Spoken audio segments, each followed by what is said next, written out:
All right, let's dive into it, friends. I'm going to pass the mic to my friend Tom. Let's have a great session.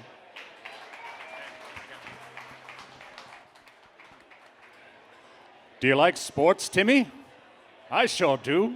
I'm really excited to talk about sports and sports podcasts today because the sports fan is an unusual beast.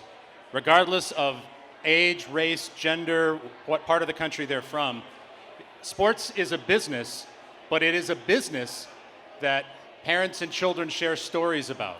It is a business that human beings care about and interact about and are passionate about. People are invested in their favorite sports teams like they're invested in almost nothing else, right?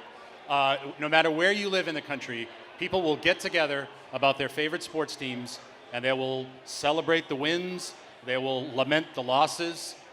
Personally, I'm from Boston, a big Boston sports fan, so we get together and celebrate the wins or talk about how many wins we've had or how big the wins were and how many big wins there were. And that probably endeared me to absolutely nobody in the room, so I'm gonna drop that for now. But what happens with the humans that are attracted to sports? They are also attracted to sports podcasts, and like the teams they support, they self-select the sports podcasts that they want to listen to. So they are passionate and loyal people. So what I'm going to talk about today first is some brand new research, we have not released this, about the audience, the humans who consume sports podcasts. So in a few moments, you're going to see some slides, and it'll say sports podcast consumers. I'm not talking about sports podcasts. I am talking about the humans, the passionate, loyal humans that those podcasts attract. So last year, we did a study called the Advertising Landscape. This was part 2 of that, Attention and Trust. This was a survey of 5,000 Americans 18 plus about 22 different ad-supported platforms. So not just podcasting, but also commercial broadcast radio and Facebook and TikTok. If you could slap an ad on it and serve an advertising message in any way or possible, that's what we looked at. The first question that we asked people about this was really about the content. And I want to establish the content first because the sports podcast consumer, again, they self-select the podcast that they want. So there is an inherent trust there. And that starts with the content. One of the questions that we asked was, I trust the content moderation and or quality control on each of these ad-supported media, right? So for the active consumers of podcasts, 46% said that they trust that content. That was good for 4th on that list and ahead of pretty much every social media platform, right? The social media platforms you see are pretty well far down the list. So that 46% though, amongst the humans who consume sports podcasts was 52%, more than half, right, are saying that they trust the moderation of the content. Similarly, the content is generally factual and accurate. Podcasts in general here are 3rd on that list behind only Discord and Twitch. Every traditional broadcast media platform, every social media platform are all well below that. In fact, Facebook is at 27%, right? And again, with the humans that consume sports podcasts, that 51% is 57%. So again, we are talking about an audience that is even more passionate, even more loyal than the already passionate and loyal podcast audience in general. That extends to the advertising, and this is a truly remarkable finding. We asked people if each of these media platforms effectively prevents misleading or false advertising, right? This is a question about advertising. Nobody will say that they like advertising, but you're going to see some positive answers here. Podcasting, again, is 4th behind Telegram, which really doesn't have ads, Twitch, which is a very similarly creator-based medium, and streaming AM/FM radio at 41%. The humans who listen or watch sports podcasts, however, are 50%. That's half giving a positive statement about advertising. Again, that's really remarkable. Last couple of slides I want to show you before we kick off a conversation here. the advertising on this media platform feels authentic and natural. And here again, podcasting is third on this list at 48%. Facebook is 32%. Facebook is 30%. Snapchat, 32%. So this is a significant portion of humans expressing a positive sentiment about advertising. And that 45% overall is 55% with the humans who consume sports podcasts. That passion, that loyalty, it extends to everything that they talk about, and they are buying into the advertising. And that really leads us to this, which is what I think sports podcasting is all about. I trust the people delivering the advertising messages. Again, this is a question that is explicitly about advertising. Podcasting is third again at 39%, and the sports podcast consumer audience is 47%. It's significantly higher. What does all of that mean? That means when you are running advertising, when you are messaging on a sports podcast, you are reaching an audience that is even more predisposed to celebrate, to support the creators, to buy into the topic, because it is a topic that is more than just an interesting brand, although we love our brands. It is a topic that is more than about a business. It is a topic that is about a thing that parents and children, friends and family bond over. And as people select into those podcasts, they believe what they hear. They believe the hosts. They treat the podcasts as credible, and they celebrate the support and the supporters of that content. So that's some brand new research. We'll probably put that out a little bit later. But I want to start, Bryan, with you. And I'll throw this open to everyone afterwards. And then I will sit down and hopefully shut up for a while. Did anything surprise you about this research coming from your perspective at Locked On? So when I think about the sports podcast consumer, I often just look in the mirror. I am very much the target sports podcast consumer, and I think about how I engage with other media channels and how I trust the content and what I listen to and what I engage with. And almost every other media channel, I could be watching my favorite show, and I still find myself doom scrolling on Instagram and not really paying attention to anything in particular. But when I listen to my Kings podcast, I'm a diehard Sacramento Kings fan. When I listen to that, I'm listening to the content so I can be the smartest person in my golf group or when I go to the game. You know, I want to consume every little detail of what they're telling me because I want to become a smarter sports fan. And, you know, when I listen to politics, I listen to a wide variety of different shows, right? Everybody has a differing opinion. My Kings host doesn't need to sugarcoat it for me. We're not good. We haven't been good in 20 years. You know, and they don't need to sugarcoat it for me. We're all on the same team, you know, and so it doesn't surprise me because when I lean into content, I really don't engage with anything the way that I do with sports podcasts. Just a quick follow-up, Bryan. As a Sacramento Kings fan, how do you do it? How do you get through your days? How do you live? I think this goes into a little bit about why sports podcasts are so effective, is because I don't have a choice. I was pretty much born this way. I've been a Kings fan since I was a kid, and there's nothing that can change it. There's just no other team that I'll ever root for. There's nothing else that I'm really more passionate about. It brings me back to my childhood. So I don't have a choice, Tom. I'm like a Jets fan, unfortunately. It's the same thing. So that's some breaking news. The universe is deterministic, and we have no free will. We can announce that here at Podcast Movement Evolutions. Kia, did anything surprise you from this research? Nothing surprised me, but I was pleasantly surprised. As a media buyer, I love to see the channels where our audience is actually trusting and listening to our message. So, you know, I think if people are listening to those hosts about their fantasy football picks and trusting that, they're also going to trust those host-read messages. So I was pleasantly surprised, I would say. All right. And how about you, Kelli? I was not surprised. As somebody that works closely with a lot of creators, I think that sports represents the trifecta in podcasting. It is long-form storytelling, it is statistics, and it's relationship.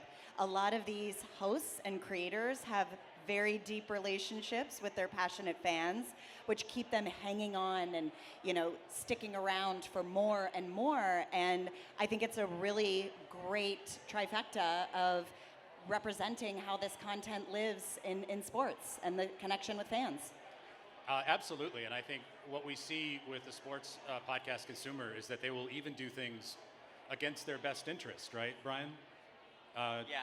Kelli said hanging on. And for dear life. That pretty much describes being a sports fan of not a winning team. So 100%. I'm a Husker fan, so I feel you. I empathize, yeah.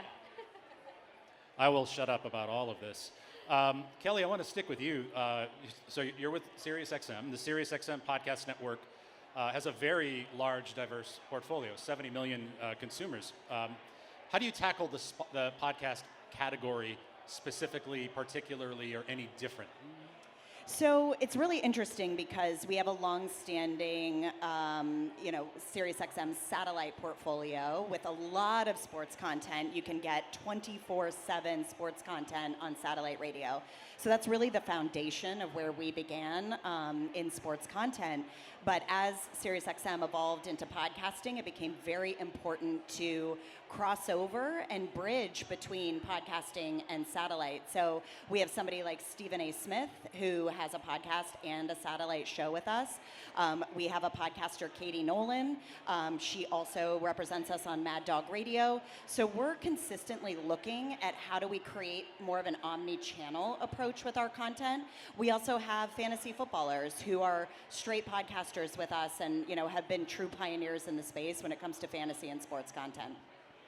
And I can attest to the satellite part of that because way back on my 1998 Subaru Forester, the first new car I ever bought in my life, the very first thing I did was go get one of those just ungodly tack to your roof and run cables in through your windows satellite radio receivers so I could get sports. And so that was a big part of that. Kia, obviously, we're talking about how the sports podcast audience operates a little bit differently from other podcast audiences. Not better or worse, just differently.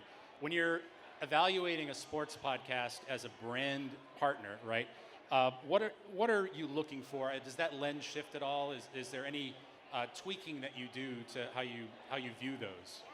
Yeah, that's a great question. I would say in the sports genre over any other podcast genre, there are like local podcasts you can focus on the Kings, for example, and then there's national, right? I'm just an NFL fan, nationally. So that is what I think is really unique and different. Depends on the message that the client wants to get across. If they want more mass awareness, we go with those, mass awareness channels. If they want to have a local message, we can go with those local teams within, each geo. So I think that is what's really cool and different about sports podcasting. I would also say sports is 24/7. So we can always, focus on a tentpole moment, whether that's the draft or the Super Bowl, even Travis Kelce getting engaged, right? Like all of those sports moments we can capitalize on.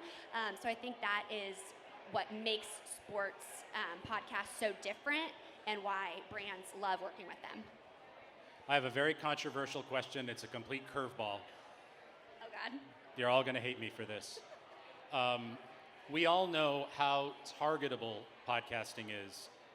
It's an extraordinarily targetable medium, certainly geographically. Are there any fan bases or regions that convert better? Ooh. Bryan, that might really be one that you could dive into. Sure. I don't know if I'd say convert better.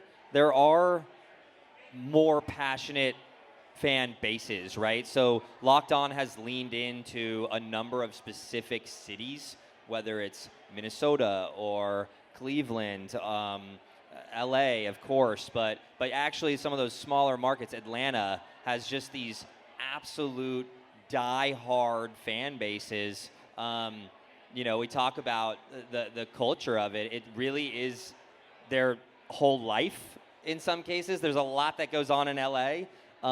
But, you know, in Minnesota, the Vikings are kind of like everything there. So I don't know if I could say specifically whether they convert better, but there are just fan bases that are more rabid than others. Don't go into the Raiders black hole. You know, that's just the next level. So. Go ahead. Yeah, I think that certainly with podcasting, we are seeing, I think, some more robust fan bases based on where the actual podcasters originate from.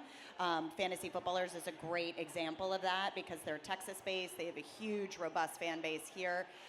Also, too, when we see some podcasters go on the road and do a tour, I think you can really identify where some of those hotspots are for podcasters in general.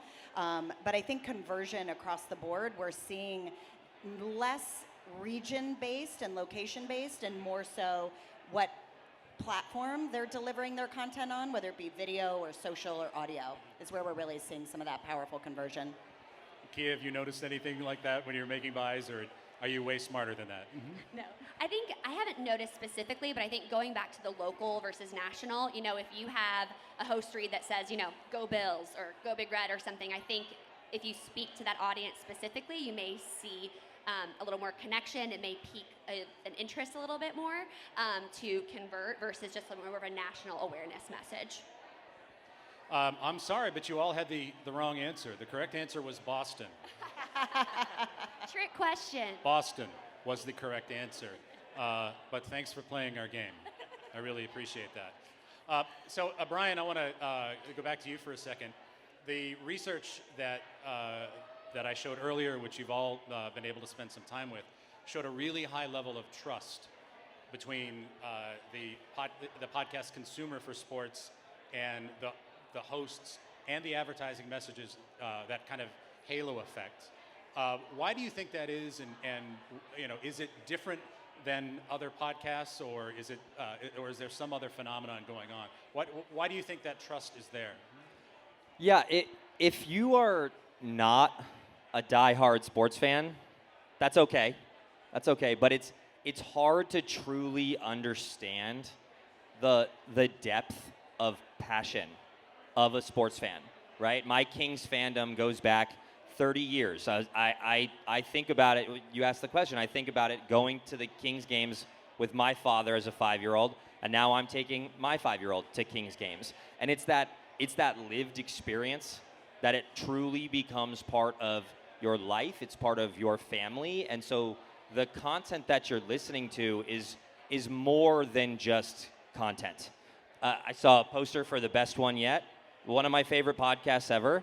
You know, there's nothing that Jack can say that I'm gonna trust and lean into as much as I am about my sports hosts, because they are sharing the same lived experience that I am. Every Kings fan, the host, they are in the trenches with me, right? They as you said it, they celebrate the wins and the losses together. And so when a brand taps into that in an authentic way, some things that Kia and I work on together, you know, when brands are able to tap into that passion and into that fandom, specifically with team-specific podcasts, right? Again, I love fantasy football, but when I'm leaning into the Kings or the 49ers, when I want to know exactly about what's happening with that team, with my team for that matchup, no one gets it more than my host, and they have no real reason to lie to me, especially the Kings host. They can tell me how it is. You know, so there's just nothing else that just can really compare to the shared lived experience that you have with that host in any other genre. Just a quick follow-up. Why would you expose a child to that? There's not much else to do in Sacramento. All right. I'm gonna move this to you, I think, Kia. So the media environment's pretty fragmented. It's getting more and more fragmented every year. It's difficult to get, reach in almost anything. But sports podcasts do seem to be gaining some momentum. What do you think is fueling that? Yeah. I think there are two reasons. I think the first is like the passion, right? And you just talked about having SiriusXM in your car. We're used to listening to sports all the time. Whether you have ESPN on your TV all the time, or you have, I remember my dad listening to sports talk radio, 24/7 in his car. What's great about podcasts is how portable they are, so people can continue that sports knowledge, that sports, content when they're, on the subway, at work. So I think the portability of podcasts is why sports is growing so much, because people are constantly consuming their sports content. I think the second is that people love their athletes, and they love the peek behind the scenes. Again, kind of going back to that Travis Kelce and the Kelce Brothers show example. They want to see the life of these people. These sports athletes also, they're kind of influencers now, right? And so if they have a podcast, you're learning more about them versus just what you see during their games. So I think just the obsession with athletes as, being super fans, seeing them as celebrities, I think that is another reason why, podcasting, again, gives you a peek behind the scenes of their life versus just seeing them play in the games. Just a quick follow-up on that. We saw some great research from Greg Glenday at ACAST yesterday about how the term influencer is kind of rejected by the podcast audience, but they're very influenced by podcast hosts, right? Yep. Yep. Do you see that manifest itself to a different degree in sports? Yeah, well, I think that's interesting that you talked about podcasters kind of rejecting influencer, but especially when I am buying a host read on a podcast for a brand, I have actually partnered with our influencer team to research, sorry, any hosts in here, we research you front to back. Make sure you have never said anything negative about the brand or the space. You'd be surprised. And so we actually work with our influencer team to go through, the host's personal social channels, back 10 years to just make sure the content they've talked about is safe for our brands. So I think we need to see them as influencers, as media buyers, because the things that they say have an impact, to the listeners. If they've talked poorly about a brand 5 years ago, the listeners will remember and they will comment, wait, why are you doing a host read for this brand? You talked smack about them 10 years ago, right? So I think we have to treat them as such, because they are, a person, they're their own brand, and the things that they say all over social media, we need to make sure that, we have brand safe messaging. Boy, I'd hate to be judged on anything I posted on Facebook 10 years ago. I know. Sorry. Please don't scrub my social media. It's such an interesting time, like talking about this influencer component, because there is so much that goes into being an athlete, right? There's grit, there's determination, there's resilience. I mean, coming off of the Olympics, there were so many great moments, like Alyssa Liu and Lindsey Vonn, who really stood out as just these incredible athletes who overcame so much to be there. So I think that there's also this background, coming into loving sports content and loving the victory, even if there's not an actual medal at the end of it, right? Like, I think people would look at Lindsey Vonn and say, that was a victory, and she's inspiring a lot of people with how she's taking on what happened to her. And I think that's how people feel across the board about athletes and people who are representing sports in this ecosystem, because they are influencing people in such a big way. And I know we use the word influencer, it kind of is podcasting or those influencers and social influencers, but there is so much influence happening across the board with athletes, with sports content. So I think it's an exciting time to talk about what that influence represents and how brands can be a part of that discussion. It's really interesting too with celebrities and the influence and the brands that they're building. We talked about fragmentation, and it's fascinating to see. I think Pat McAfee is just a perfect example, and Kelli, you and I used to work on Pat's show. That is an athlete who has built a full 360-degree media brand around his influence, right? It's a TV show, it's socials, it's a podcast. There's so much that goes into that. You see other athletes building that, and how you define sports media today. Absolutely. It used to just be ESPN. You'd watch ESPN, or you'd watch Monday or Thursday Night Football. That was kind of the end all be all to the accessibility to the sports fan. But today there are just so many different avenues, and it's I'm sure challenging for brands to figure out the best path forward. But it's an exciting, it's a confusing time, but influence is kind of thrown around in a lot of different ways in this fragmented sports media landscape that we're dealing with. Well, and there's also many podcasters and creators who don't necessarily fall into the genre of sports, but are also huge sports fans and so want to engage and talk about that on their show that might be more news or political or pop culture. So sports is bleeding into a lot of different genres, regardless. So it's interesting. I think, I love what you said about, sports is now going into so many different channels, and I think that makes surrounding sports really accessible for a lot of brands, right? They don't have to pay for a Super Bowl ad anymore or be on Thursday Night Football. They can surround these sports podcasts and reach these sports audiences in a more, cost-effective way. They can have certain, like promotion codes and things like that, so they can actually track things a little bit better too. So I think for brands, though it is fragmented and there's a lot of different places, I think it is positive for smaller brands who want to touch sports fans. And I think the fragmentation, it's almost like take away the veil of that and look at the creator as the foundation, right?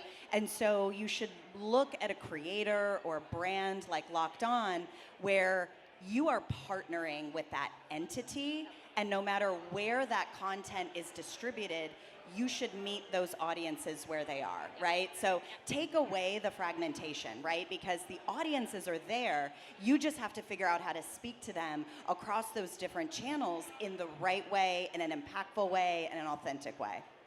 Yeah, it's so important to be platform agnostic practically. Agreed, now. You meet something at Locked On where the whole point is meet the sports fan where they want you to, Exactly. right? I don't always have time to watch the game, whether it's the podcast or an OT, CTV, kind of anything. Wherever they're going to watch it, that's where you need to meet them. Exactly. Kia, I love the point you made about researching the shows and the hosts for, Tom likes research. That's a surprise. Research. It reminded me of two things. Number one, I forgot to ask my favorite panel question, which is generally this. Kelli, in 2008, you tweeted the following. Oh, God. But I'm not going to ask that. But it reminds me of years ago, I lived in New York, and I listened to Mike and the Mad Dog on WFAN. And I sort of, grew up with that show a lot. And when callers would call in, they would call both of them on things that contradicted something they had said 2 years ago, 4 years ago, right? They have incredibly long memories. And the reason I bring this up is I think anybody in this business knows that podcast advertising has a tremendous lag. It goes on and on and on. And I think part of that is because this audience in particular have very long and good memories. Yes, but I also think that they like to go back and consume content that, maybe there was a perspective shared about a player when they entered the league, and now they're more seasoned and they want to go back and hear that initial analysis and compare it to that player's performance today. So I think, that going back and forth is very common in sports because it's really relevant information still. And I'm sure you, as a rabid Kings fan, can attest. Yeah, it's, that's why Locked On is 5 days a week. It's every day. We always say at Locked On there's no off season for the real sports fan, right? A lot of advertisers think let's shut down NFL advertising after the Super Bowl. But if you're not paying attention to what's happening with the trades in the NFL right now, I mean, it is absolutely bonkers. It's all anybody's talking about in sports. And at the same time, March Madness is going on and the MLB opening day is upon us. So there's just so much to go on. But yeah, I think sports fans, especially those rabid sports fans, I mean, it's insane sometimes the amount of information that someone can recall. I saw something recently about a young man could get an A on his test if he could recall every NBA team who's ever won the championship in order. And he could. And it's just, how do you know that information? How do sports fans recall that information? It's just, like I said, it's lived experience. It's like the fabric of who they are. It's, in some cases, their entire identity. So it is fascinating how people just are constantly engaged and always looking back and staying current. I think that's such a good point, Bryan, that seasonality is almost like diminishing in the sports space, because there is so much to talk about, even if you are a very specific March Madness podcast or creator. You can transcend across, seasons and talk about, players and what else is going on in the space. So I think seasonality used to be a big talking point in sports that's slowly starting to dissipate. Yeah, the college athletics, there's college football, there's college basketball historically, and it historically was pretty dead in the summer, right? But what's gone on with NIL and these teams being able to pay and attract higher talent, the recruitment process is entirely different now than it was 10 years ago. And so if you're a fan of the Arizona Wildcats, who this is our year, you're paying attention to, in the offseason, who is coming to the basketball team? Who are we pulling in? What stars are we going to find? And that impacts you for the next year. So you're always paying attention. I think that's also a really good point, like the always on, and again, why this is so positive for brands. I'm always trying to make sure I'm advocating, for my brands.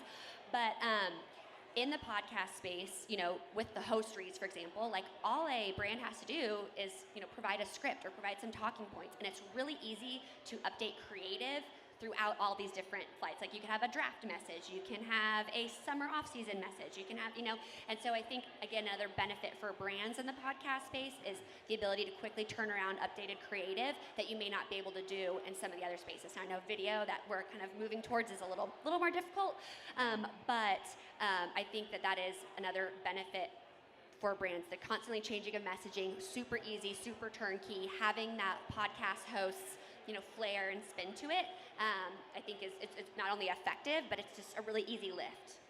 Yeah, I think putting the trust in the creator to deliver the message is so important for brands to get to that place where they have comfortability around that, because the creators know their audiences so well, and they know how to deliver that message that's going to be impactful, exciting, engaging, authentic for their audience. Yeah. So, such a good point. Yeah.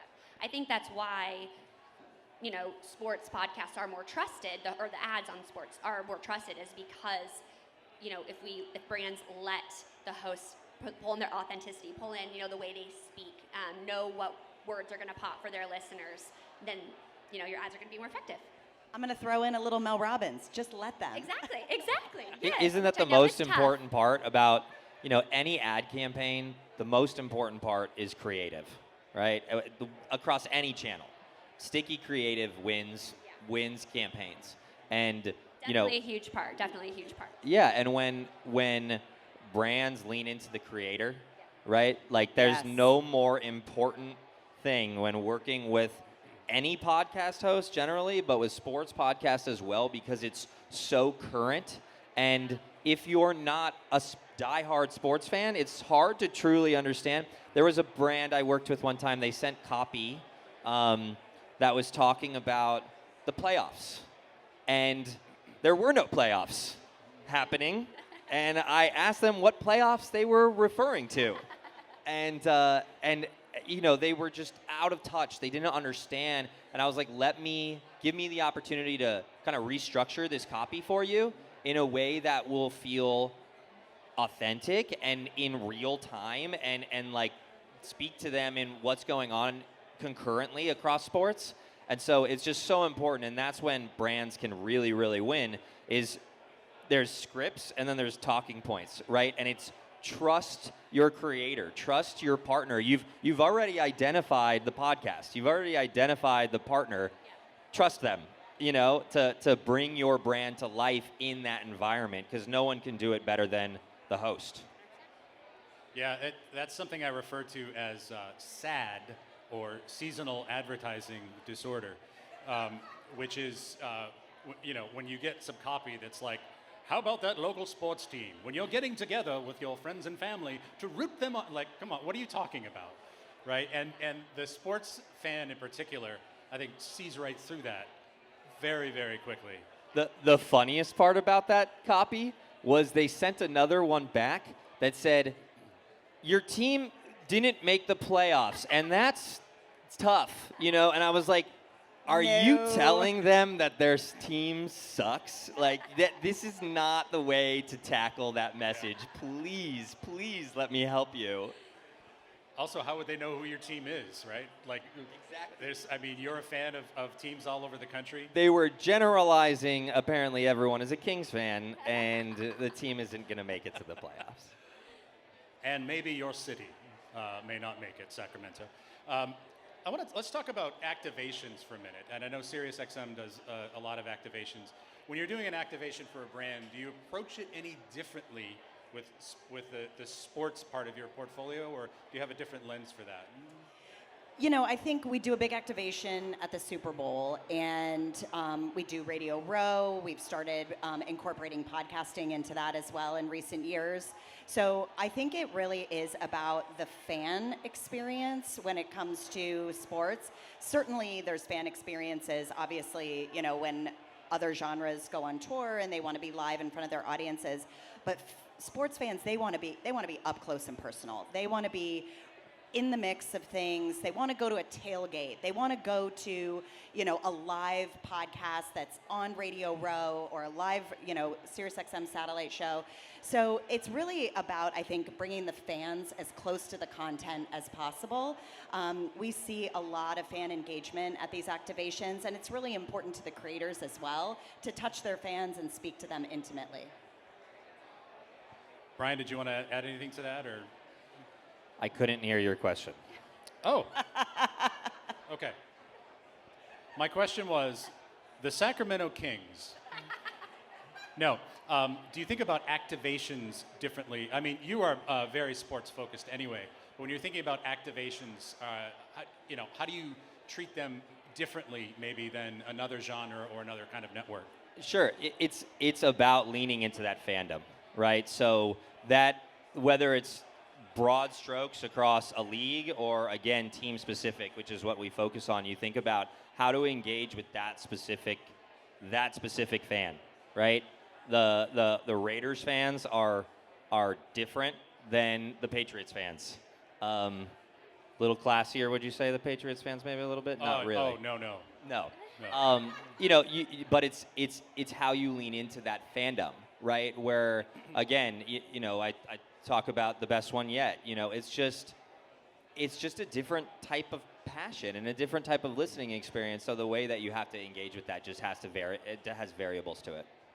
Yeah, I think Kelli brought up a really good point about events and going back to these hosts being influencers. I think when you look at activations for these podcast hosts, it can be really 360, right? Like, can we be on their social?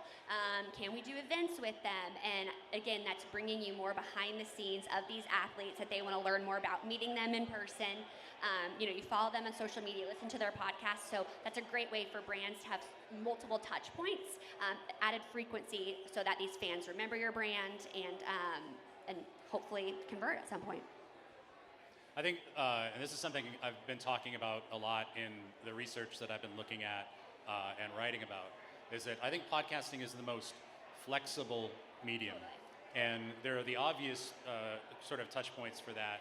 It can be audio, it can be video. There's a social component. Yeah. There are clips, right?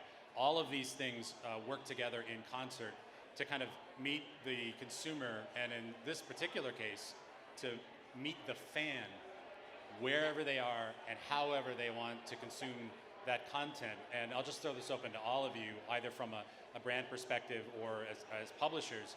How does that, do you sell that flexibility to people, and how do you talk about that? Yeah, I think it's critical right now to make sure that we are going into partnership with creators who are open and willing to integrate brands across all of these touch points. So obviously, audio is the foundation of our business. However, we're expanding into video and social and live events. Fantasy Footballers is a great example of this with us. They have incredible video content. They have beautiful studio that we can incorporate product placement. We did a great integration last year with Paramount Plus, who kind of owned their studios for a period of time. And then they incorporated the messaging, obviously, into their audio content, their video content. And then we're consistently looking at ways to bring the fans in for those live experiences. So the multiple touch points are just where things are evolving, and I think also what the fans want as well. And it's an incredible opportunity for brands to be a part of that. And that is so important to a flexibility. So, you know, if it's a brand who has a product, you can just have a product placement and maybe a quick ad with it. Or if it's a brand who, shoot, we don't have any video, we only have a script, or we only have, you know, display ads, we can do, you know, social or host reads. So I love that it is so 360, because brands can come in at different touch points. They can totally do the whole big kit and caboodle, but it gives them, again, so many different ways to interact with these fans and consumers with whatever they have in their creative arsenal. And we do a lot of collaboration Yes, with our yeah. creators. Yep. You know, we might bring a brand to them, and it's like, okay, here's their idea, Yep. but react to it. Give us your perspective on what you think might work better, might be more authentic to your audience. So it really is, there's a lot of collaborative work that has to take place in order to make sure that it's gonna deliver on your KPIs and your goals, but also stay true to the mission of that creator. Totally, and I think when brands reach out and want to do podcasts, we really tell them, like, you have got to be flexible. You have got to release control of the reins a little bit and let it be authentic, so it just feel like another, you know, ad slapped. So I love when the brand is flexible to work with the creators, and the creator is also flexible. Like, that partnership is really where the authenticity thrives. Agree. Yeah, and we go into the trust and the flexibility in the campaigns. You know, you think about sports sponsorships. You know, there's the shot clock countdown. There are these pre-existing sponsorships. At Locked On, we don't have anything like that, because the integration has to be bespoke to the brand message. You know, and so we work with the brand. I don't go pitch the brand, hey, here's an idea for you. It's, I know we can work with you. What's your brand message? What are the goals that you're trying to convey? Trust us to bring that to life. You know, the work that we do with ARM and FanDuel is a perfect example of that. You know, we have team-specific podcasts across every single league. Every ad read within those shows for FanDuel references team-specific odds and we're 5 days a week. So the NBA games going on throughout the week, we have constantly updating real-time odds for the team that they most care about. You know, and FanDuel can't update that copy for us that fast. They just have to trust us. And we've been in partnership for years now, and they trust us, and they give us that flexibility, and they say, do what we know you can do best to bring our brand to life in the most authentic way in real time. And that has led to an incredible partnership.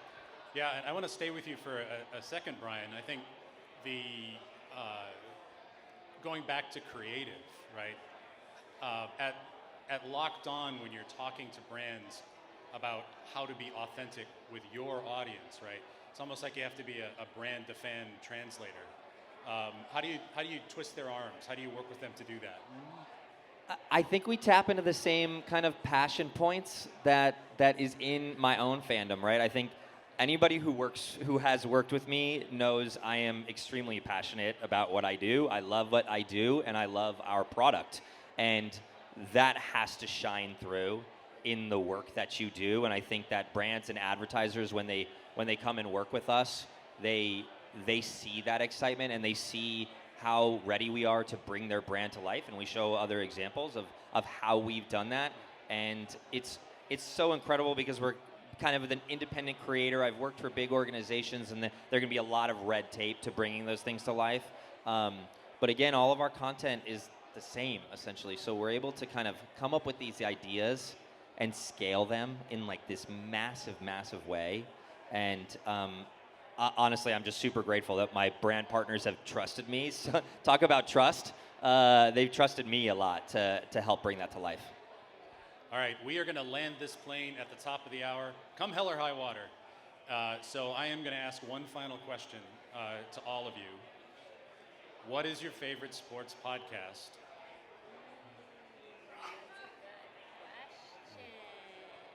Am I allowed to say Locked On Kings, or I can think about that. You are required to say that. We don't play in the golf lane, so I think outside of my Locked On podcast, which we see, I think we all see the trends. Like you never get any listener typically has like maybe 5 podcasts in their rotation. Like you just don't have time for much more. So when I have my team pods and some of the other things that I listen to, I do really like the Foreplay podcast. Is a lot of fun. Yeah, a lot of fun. I love that when I'm at an event and someone comes up to me and said, "Have you listened to this podcast?" And I'm like, "Oh, bless your heart." That's what we say to the Locked On Jets fans listening in July. Bless your heart. Bless your heart. Other favorite sports podcasts? Well, again, like I'm a Husker fan, and so I follow a former Husker player on his podcast. So I'm busting with the boys. It's mine. Yeah. Nice. Deep cut. Love that. So I have 2, but I'm a huge proponent of women in sports, and I want to see more female sports content come into the space. I want to support women in sports. I want to support their voices and uplift them. So I'm a huge fan of one of our podcasts with Katie Nolan, who I mentioned earlier. She's on the rise. She's super smart, and I think she gives a great perspective. And then I would be remiss if I said I love the Kelce brothers. I think they're just fun. I think they are, they're a little bit of women in sports because, they brought the Taylor girlies in. So I support them. So, they're a lot of fun, and I think driving great conversation. Awesome. I listen to an incredible number of NBA podcasts, especially. But just to throw as somebody out there who is not related on stage, I listen to Ryan Russillo a lot. I'm a big Ryan Russillo fan. So we are human as well, the 4 of us, we sports fans. And on behalf of Bryan, Kia, and Kelli, thank you very much for the gift of your time and attention. Thank y'all so much. Thanks. Thank you, Tom.